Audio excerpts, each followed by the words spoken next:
ইতালির ভেসেন্সা বিএনপির আয়োজনে বাংলাদেশ জাতীয়তাবাদী দলের ৪৬তম প্রতিষ্ঠা বার্ষিকী পালন। আপনারা দেখছেন প্রবাসী সংবাদ। আসসালামু আলাইকুম। এমকে টেলিভিশনের প্রবাসী সংবাদে আপনাদের সাথে আছি আমি শারমিন মিনা। এতক্ষণ শুনছিলেন সংবাদ শিরোনাম, এখন ডেস্ক থেকে বিস্তারিত।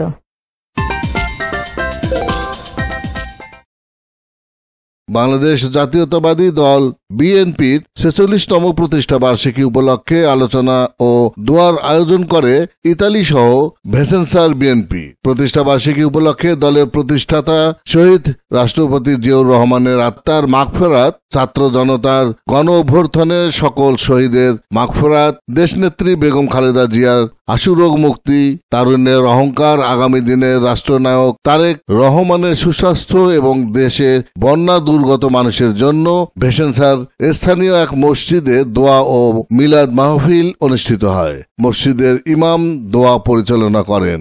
সে সময় বক্তব্য রাখেন ভিসেন্সা বিএনপির সভাপতি আজিজুর রহমান, ভিসেন্সা বিএনপির সাধারণ সম্পাদক ফিরোজ খন্দকার, যুব নেতা সোহান ও সাইফুল্লাহ।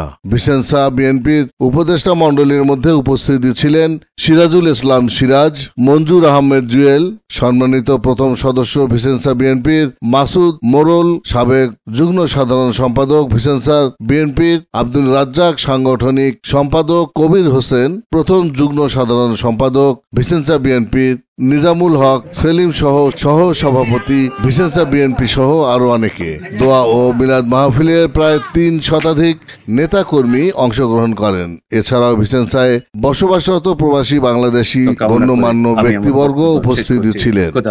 বাংলাদেশ জিন্দাবাদ, শহীদ রাষ্ট্রপতি অমর হোক, বেগম খালেদা জিয়ার আশু রোগ মুক্তি কামনা করছি, তারুণ্যের অহংকার তারেক রহমানের সুস্বাস্থ্য কামনা এবং বন্যা দুর্গতদের আশু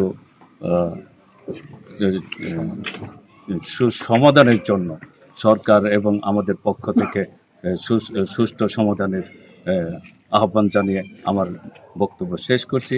খোদা হাফেজ। বাংলাদেশ জিন্দাবাদ। যিনি আজকের উপস্থিতিতে আমাকে কথা বলার সুযোগ করে দিয়েছেন। আজকে রবিবার ১ সেপ্টেম্বর বাংলাদেশ জাতীয়তাবাদী দলের প্রতিষ্ঠা বার্ষিকী। যিনি এই দলের প্রতিষ্ঠাতা তিনি হচ্ছেন আমার প্রাণপ্রিয় নেতা শহীদ রাষ্ট্রপতি মেজর জেনারেল জিয়াউর রহমান। তিনি আজ আমাদের মাঝে নেই, তাই আমি আমার প্রাণপ্রিয় নেতার প্রতি শেষ করছি এমকে টেলিভিশনের প্রবাসী সংবাদ। এতক্ষণ সাথে থাকার জন্য সবাইকে ধন্যবাদ।